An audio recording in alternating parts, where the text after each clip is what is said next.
보아스의 밭에서 이삭을 줍던 룻은 아침부터 저녁까지 쉬지 않고 일을 했습니다. 보아스의 환대와 배려로 또 룻은 보아스의 밭에서 이삭을 줍게 되었죠. 이제 그 하루에 아침부터 시작해서 오늘 이야기는 해질녘 무렵 저녁의 이야기입니다.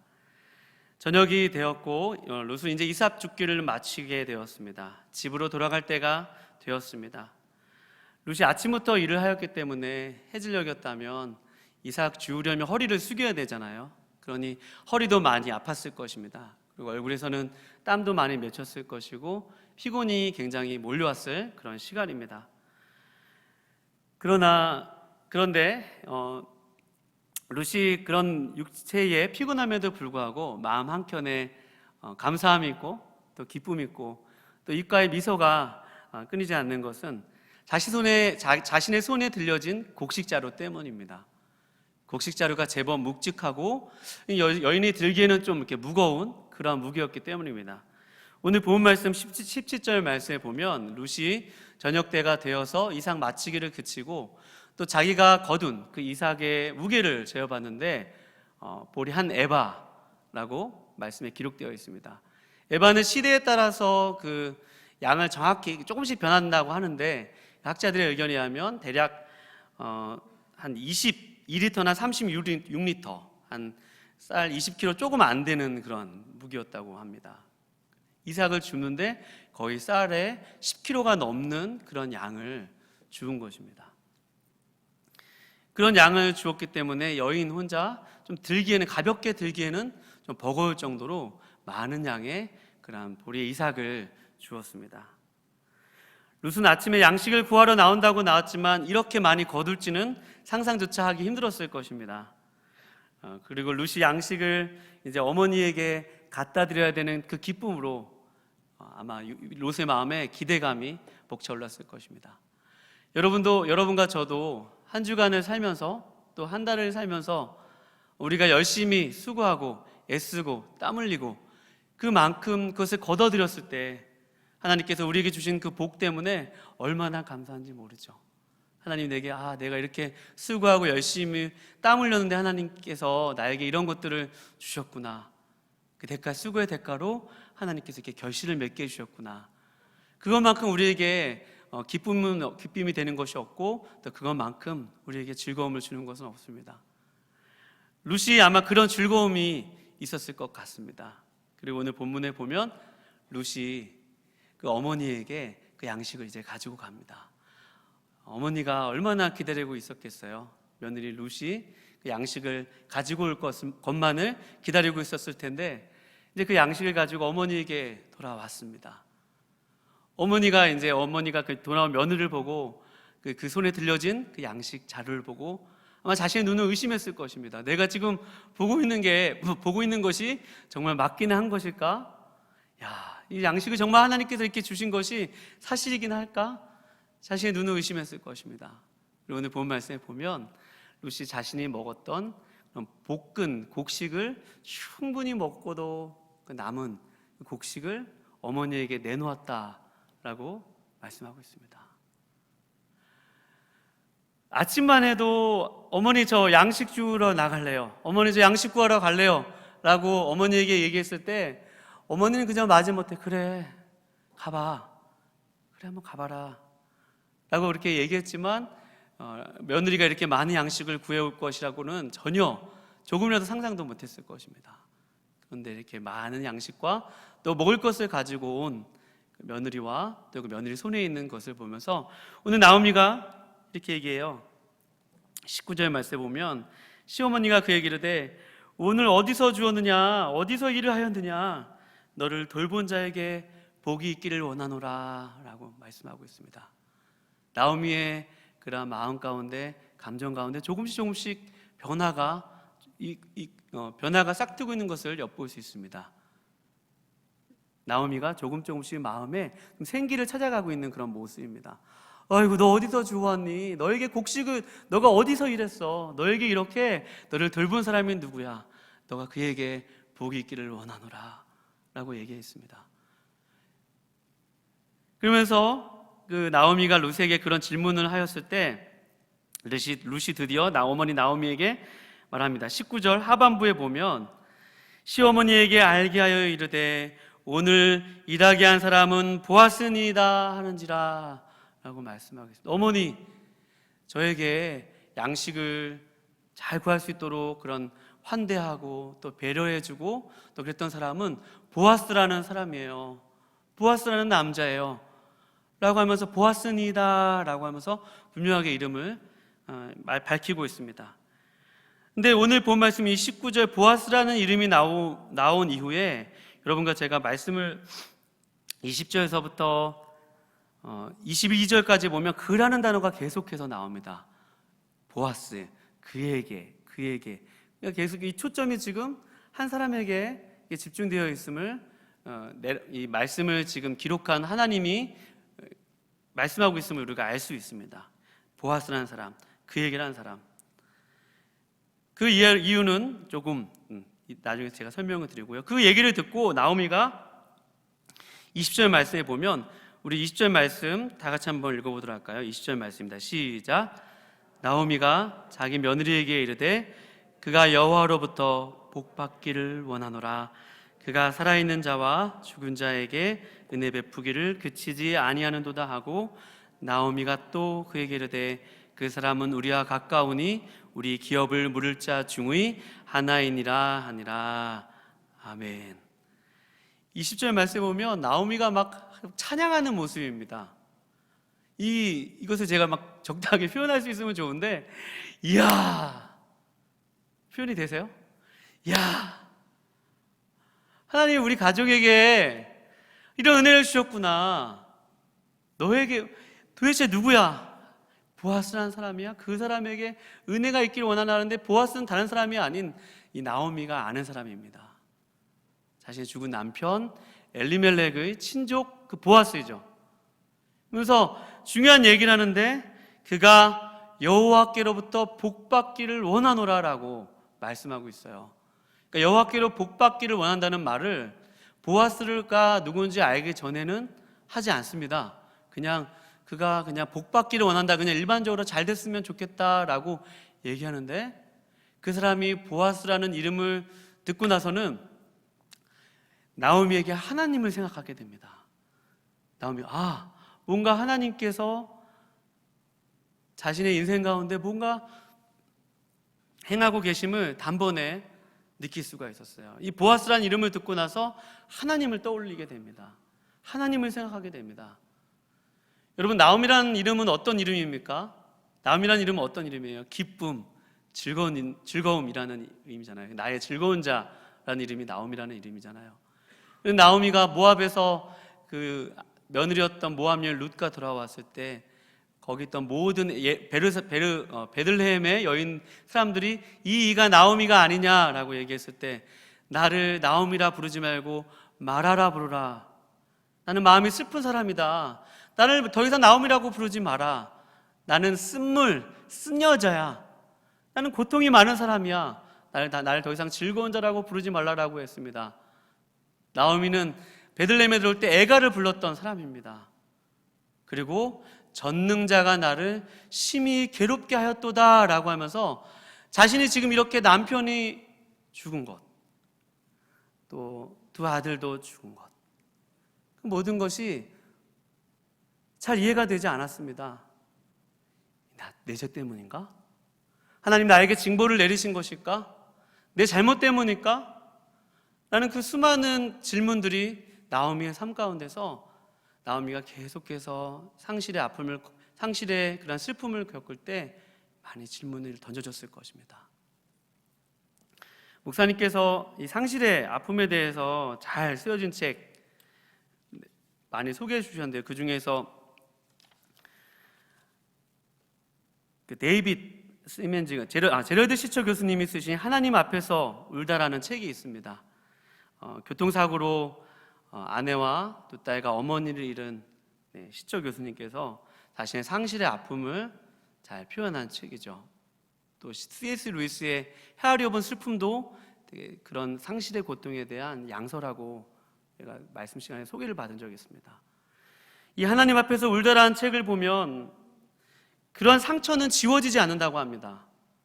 그러니까 회복이라는 것은 그 상처가 없다고 얘기하는 것이 회복이 아니라 상처는 여전히, 그 상실의 아픔은 여전히 존재하지만 그 가운데서 뭔가 하나님과 다시금 관계를 재개해 나가는 그런 자신의 여정을 주관적이지만 객관적으로 쓴 책이 바로 이 하나님 앞에서 울다라는 책입니다.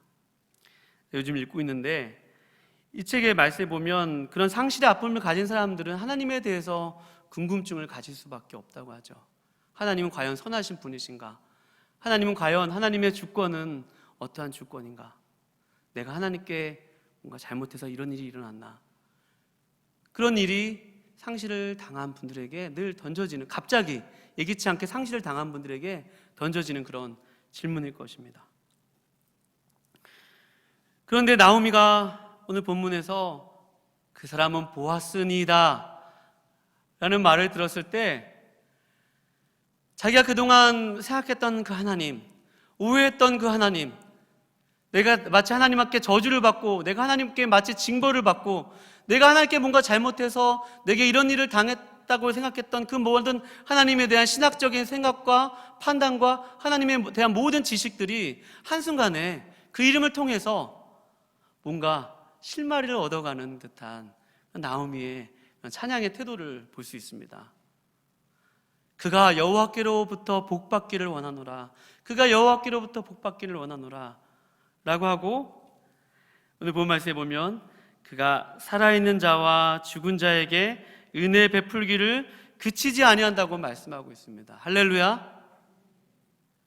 저는 이 대목이 마음이 이렇게 시선이 머물렀고 이 부분을 묵상하게 되었습니다. 근데 아니나 다를까 이 부분이 이 신학자들 사이에서도 많이 이렇게 해석을 놓고 어느 게 먼저이냐, 또 이 주체가 누구냐에 대해서 한 세 가지 의견으로 좁혀질 수 있는 것을 보았습니다. 여러분들과 제가 말씀을 잘 보시면 나오미가 자기 며느리에게 이르되 그가라고 있죠. 그가 여호와로부터 복받기를 원하노라 라고 했을 때 그가 과연 누구냐는 것입니다. 그가 앞에서 그 사람은 보아스니다 라고 얘기했으니까 보아스가 그냐? 그러면 그가 살아있는 자인 자신과 며느리였던 룻에게 인애, 헤세드를 베풀고 또 죽은 자였던 자신의 남편 엘리멜렉과 두 아들 말론과 기론에게 은혜를 베푼 주체가 보아스가 됩니다. 그러나 또 이 문법적으로 설명하는 접근은 이 후스라는 소유격 관계대명사 바로 앞에 있는 단어, 하나님 설명이 하나님에 대한 설명이기 때문에 이것은 하나님으로 설명해야 된다는 그런 신학자들의 의견도 있습니다. 그러니 이것은 그에 대한 단어를 생각해 보면 그는 하나님이시죠. 여호와 하나님이 살아있는 자와 죽은 자에게 은혜 베풀기를 그치지 아니한다라고 말씀하고 그렇게 해석할 수도 있습니다. 그러나 이것을 합쳐서 말씀하고 있는 그런 해석자들은 그것이 아니라 이것은 워드플레이로 이중적인 의미가 있다는 것입니다. 하나님이 보아스의 손을 통해서 나오미에게, 살아있는 나오미와 룻에게도 인애를 베풀고 또 나오미가 생각했던 그 죽은 자였던 자신의 남편과 두 아들에게도 인애를 베풀었다고 하는, 하나님이 사람의 손길을 통해서 역사하시고 섭리하셨다고 하는 그런 학자들의 의견도 있습니다. 저는 개인적으로 지금 세 번째가 많이 와닿았습니다. 세 번째가 많이 와닿았어요. 룻이 처음에 제가 두 번째 전에 설교했던 말씀처럼 우연히 보아스에 가는데, 그 보아스의 밭에 가는데 또 우연히 그 밭에 보아스도 그 밭에 있었고, 우연히 그들이 만난 것이 이 인간 편에서 봤을 때는 우연인 것 같지만 하나님 편에 봤을 때는 하나님의 섭리인 것처럼, 하나님께서 그 발걸음을 인도하셨던 것처럼 하나님께서 보아스를 인도하시고 룻을 만나게 하여 주셔서 오늘 이렇게 양식을 베풀게 된 것입니다. 며느리 룻은 그 양식을 베푼 사람이 보아스가 그 친족인 것을 전혀 몰랐습니다. 그 의미를 몰랐어요. 그런데 그 어머니, 시어머니였던 나오미는 그 보아스라는 이름을 듣게 되고 나서부터 그렇구나, 하나님의 인애가 끝나지 않았구나, 나는 하나님의 은혜가 죽은 내 남편과 내 두 아들이 죽은 것으로 끝난 줄 알았는데 끝나지 않았구나. 그 이유가 20절 뒷부분에 문맥적으로 이렇게 설명되어 있습니다. 나오미가 또 그에게 이르되 그 사람은 우리와 가까우니 우리 기업을 물을 자 중의 하나이니라 하니라. 나오미가 이렇게 설명하고 있는 이유는 그가 기업 물을 자였기 때문입니다. 자신이 소망이 없었던 이유는 자신에게서 더 이상 나올 태의 열매도 없고 자신이 재혼한다고 해도 당장 소생을 낳을 수도 없고, 그렇기 때문에 며느리였던 룻이 그 자신의 남편과 아들들의 이름으로 더 이상 기업을 얻을 수 없기 때문에 그가 베들레헴에 하나님께서 양식을 주셨다는 소식을 듣고 고향에 돌아가도 그들은 결국 소외된 계층으로 살아갈 수밖에 없습니다. 결국 시간이 지나면 결국 누군가의 노예로 살아갈 수밖에 없는 비참한 그런 신세로 살아갈 수밖에 없습니다. 그러니 그들에게는 소망이 없죠. 아무런 미래도 없습니다. 남편이 죽고 아들이 죽은 그 사실이 단순히 오늘날 사회와는 좀 다르게 좀 더 그 사회 구조 속으로 들어가면 그들은 그 사회 구조 속에서 그렇게 살아갈 수밖에 없는 정말로 힘든 상황 가운데 놓이게 된 것입니다. 그런데 자신에게 양식을 주셨던 그 사람이 바로 보아스라는 사람. 이 오늘 본 말씀에 보면 기업 물을 자라고 하는 그 사람이 기업을 물을지 안 물을지는 아직 우리가 알 수는 없으나, 그러나 하나님이 여기까지 하나님이 인도하셔서 보아스의 밭에 가게 하셨구나 라는 그 사실을 듣고 나오미가 생각한 것입니다. 그래, 나는 내 남편과 내 아들이 죽었을 때 나의 가정과 나에게 하나님의 은혜가, 하나님의 헤세드가, 하나님의 은혜가 끝난 줄 알았어. 더 이상 지속되지 않는 줄 알았어. 그런데 그것은 나의 오해였어. 하나님에 대한 나의 생각은 나의 오해였어 라고 나오미가 하나님에 대해서 새롭게 생각하기 시작했습니다. 그것이 나오미가 하나님에 대해서 다시금 새로운 생각들을 가지고 그 마음속에서 조금씩 하나님에 대한 믿음이 다시금 싹트고 하나님에 대한 소망으로 차여지는 그러한 은혜입니다. 여러분, 제가 오늘 설교의 제목을 죽음을 넘어선 은혜라고 정했습니다. 너무 제목이 너무 거창하지 않는가 정하면서도 괜찮을까 했지만 그냥 본문에 있는 표현을 써서 나오미가 살아있는 자와 죽은 자에게 은혜를 그치지 아니하는도다 라고 하는 그 하나님의 은혜를 생각하면서 오늘 말씀의 제목을 죽음을 넘어선 은혜라고 정했습니다. 여러분, 여기서 은혜로 번역된 말씀은 헤세드이죠. 우리가 생각했을 때 죽음이라는 것은 다 모든 것이 끝나고 모든 것이 단절되고 모든 것이 아무런 소망이 없다고 생각하지만, 하나님의 은혜는 여러분 죽음이 막을 수 없고 하나님의 은혜는 죽음 이후에도 여러분 있음을 여러분 믿으시기 바랍니다. 자기 백성에 대한 여호와의 사랑과 헌신은 삶과 죽음의 경계를 넘어서 영원히 지속됨을 우리가 알 수 있습니다. 그러니 우리는 내가 얼마나 귀한 존재임을 알 수 있죠. 하나님이 내가 살아있을 때도 은혜를 베풀어 주시는 분이시고, 내가 죽은 이후에도 나에 대한 은혜가 뭔가 계속되어진다면 나란 사람은 얼마나 귀한지 모릅니다. 내가 얼마나 귀한지 몰라요. 우리 옆에 분들과 한번 인사해 볼게요. 당신은 정말로 귀한 사람입니다. 시작. 정말로 귀한 사람이에요.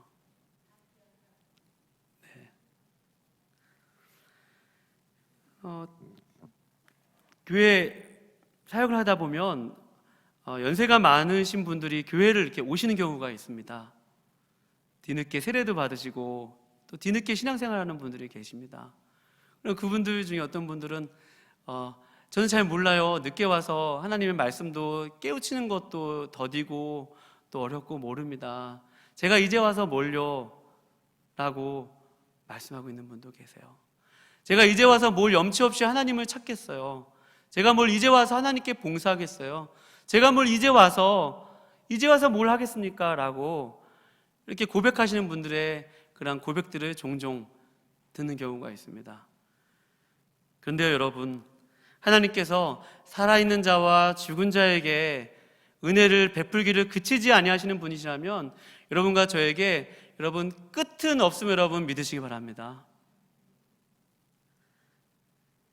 내가 살아만 있다면 얼마나 하나님의 기회가 있고 또 내가 죽어서도 하나님의 은혜가 끝나지 않는다는 것입니다. 죽음을 넘어서 하나님의 은혜가 끊이지 않는다면 아무리 내가 보기에 지금 현재 연약하고 죽은 것 같이 아무 소망이 없어도 우리 그런 말씀 많이 들었잖아요. 하나님은 상한 갈대를 꺾지 아니하시고 꺼져가는 심지도 끄지 아니하시는 하나님이시다. 많이 말씀 통해서 들었잖아요. 사람들은 약하면 끄고 싶고 그 다음에 상하면 그냥 없는 것처럼 취급하고 그렇게 생각을 하지만 하나님은 여러분과 저를 마지막 순간까지도 절대로 포기하지 아니하시고 끝까지 붙들리는 분이심을 여러분 믿으시기 바랍니다. 그러니 은퇴는 있어요, 없어요? 신앙의 은퇴는 없습니다. 신앙의 은퇴는 없어요. 영원만이 있을 뿐이에요. 하나님의 은혜는 지금부터 영원까지 나에게 은혜가 있다면 은퇴는 없는 것이죠.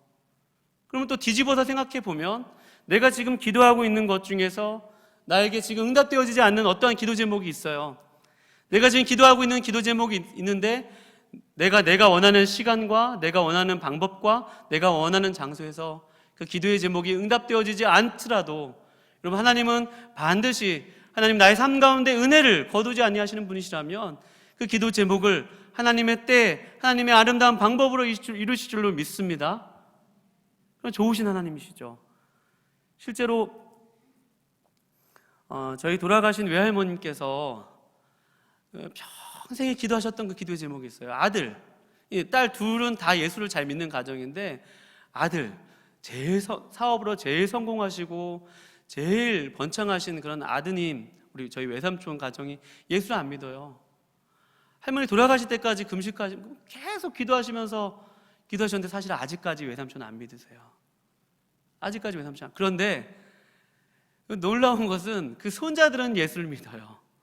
그리고 손자의 손자, 증손주죠. 손자의 손자는 교회 학교를 가면서 예수를 믿고 또 그의 하나뿐이 없는 손주가 캐나다로 이민을 갔다가 힘든 상황 가운데서 하나님을 만났다는 그런 소식을 들었습니다. 그리고 믿음이 점점점 견고해져서 그 이민 교회에서 안수 집사님까지 되셨다는 소식을 들었어요. 그런데 여러분, 저희 외할머니의 그 기도가 외할머니 때에는 분명히 이루어지지 않았지만 여러분 하나님이 그 기도를 얼마나 귀하게 여기시는지 모릅니다. 그런데 여러분 우리 나의 자손들을 위한 기도 또 나의 삶 속에서 거룩을 위한 몸부림을 여러분 쉬지 않고 계속하실 수 있기를 주님의 이름으로 축원드립니다.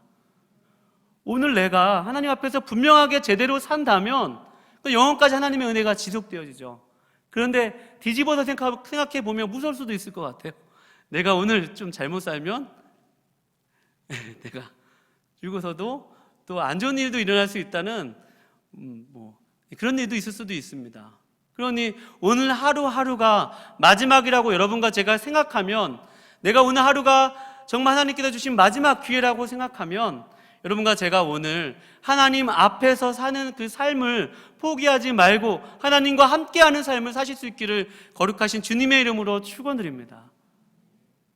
살아있는 자와 죽은 자에게 은혜가 그치지 않는다는 그런 표현이 이 죽기 마지막, 오늘 하루가 마지막, 누구에게나 다 시작은 다 달라도 끝은 나올 때는 순서가 있어도 갈 때는 다 순서가 없다고 얘기하잖아요.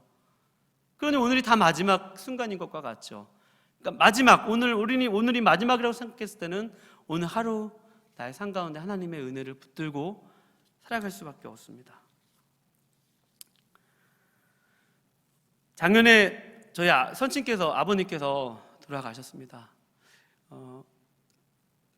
주일날 돌아가셔서 아버님 임종을 못 지켜드리나 했는데 가서 목사님 이렇게 배려해 주셔서 예배 끝나고 아버님 임종을 지켜드릴 수가 있었습니다.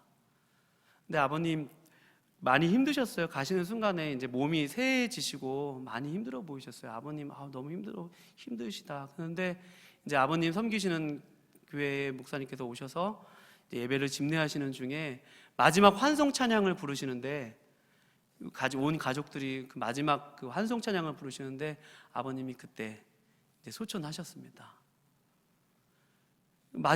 아버지의 마지막 순간을 그렇게 임종을 지켜드렸는데, 제가 그 모습을 보면서, 물론 아버님은 고통스럽게 숨 쉬는 게 많이 힘들어 보이셨지만, 그러나 아버님이 그렇게 찬송을 통해서 예배를 드리면서 하늘나라로 가시는 모습을 보니까 하나님께서 그 죽음의 마지막 그 순간까지도 그 한 사람을 정말 놓지 아니하시고 붙드시는 것들을 제가 너무나도 정말 기쁘고 슬프고 정말 힘든 가운데서도 마음 한켠에서 하나님이 주시는 그 은혜가 있었습니다. 그러니 여러분, 우리가 사나 죽으나 다 주의 것이로다. 그 죽음의 그 순간까지도 하나님께서 함께 하시죠. 함께 하세요. 죽음 이후에는 어때요? 죽음 이후에는 여러분, 장례식장에 가보면요, 예수 믿는 가정들, 우리 목사님들 말씀하시지만 슬프고 애통한 가운데서도 그 가운데 그것은 따뜻한 뭔가의 기운이 저도 많이 느낍니다. 뭔가 마음이 편안합니다. 사람들 표정에 두려움이 없습니다. 뭔가 부모님께 많이 못해드렸다는 그런 류의 그런 것보다도 그분이 지금 겪으실 그 평안과 안식과 그 누림을 생각할 때 가족들 한편의 마음 가운데 이 세상이 이해할 수 없는 그런 평안이 있습니다. 슬프지만, 애통하지만, 눈물이 있지만 그것이 정말 끝이 아니고 그것이 절망이 될 수 없는 분명한 이유가 예수 믿는 가정에 있는 것입니다. 따라서 죽음으로의 은혜가 끝나지 않습니다. 사도 바울도 만약 예수의 그 부활이 없다면 우리가 이 세상에서 가장 불쌍한 자로라 라고 말씀하고 있죠. 예수의 부활이 없다면 산자들이나 지금 살아있는 사람들이나 또 지금 임종을 앞둔 분들이나 또 임종 이후의 분들이나 가장 불쌍한 사람이 예수 믿는 사람이라고 사도 바울이 고린도 전서 15장 부활장에서 말씀하고 있습니다. 그러니 여러분, 하나님의 은혜를 생각할 때 하나님 여러분과 저에게 산 소망이 예수님의 부활 안에 있음을 여러분 믿으시기 바랍니다. 예수님께서 이 땅 가운데서 오셔서 하신 일의 의미가 우리의 그 죽음의 문제를 해결하기 위해서 오셨습니다. 히브리서 4장 14절에서 16절 말씀에 보면 이렇게 기록되어 있습니다. 자녀들은 혈과 육에 속하였음에 그도 또한 같은 모양으로 혈과 육을 함께 지니심을, 여기서 그는 예수님이죠. 죽음을 통하여 죽음의 세력을 잡은 자 마귀를 멸하시며 또 죽기를 무서워함으로 한평생 매어 종노릇하는 모든 자들을 놓아주려 하심이니 라고 말씀하고 있습니다. 주님께서 이 땅 가운데 오신, 육신의 몸을 입고 오신 이유가 죽음에 평생 매어서 두려움 가운데 사는 사람들을 놓아주기 위해서 오셨다고 말씀하고 있습니다. 그리고 주님께서 무덤 가운데서 부활하신 이유가 더 이상 사망의 우리를 주장하는 것이 아니라 그분의 부활하신 그 생명처럼 그분의 은혜가 여러분과 저에게 이미 머물고 있고 이미 함께하고 있고 새 생명으로 자리 잡고 있음을 깨닫게 하시는 분이, 깨닫게 하시기 위해서, 또 알게 하시기 위해서 주님께서 죽으시고 부활하셨음을 여러분 믿으시기 바랍니다. 고린도후서 6장 9절 말씀에 보면 이런 말씀이 있습니다. 우리가 무명한 자 같으나 유명한 자요, 죽은 자 같으나 보라 우리가 살아있고 징계를 받는 자 같으나 죽임을 당하지 아니하노라 라고 얘기하고 있습니다. 우리 삶 가운데 아무리 죽은 것 같이 연약해 보이는 그 현실 가운데서도 주님의 부활의 능력으로 우리 가운데 이미 함께하고 계시다면 눈에 보이는 일들이나 또 우리 연약한 정말 절망과 같은 그러한 삶의 문제 가운데서도 그래, 여전히 주님은 내 안에서 부활의 능력으로 함께하고 계시지. 하나님의 은혜가, 하나님의 헤세드가 여전히 나와 함께하고 계시지. 나는 그렇게 살아있는 소망이 있는 사람이야. 나는 그렇게 산 소망이 있는 사람이야 라고 여러분과 제가 믿음으로 고백하는 분 되실 수 있기를 주님의 이름으로 축원드립니다.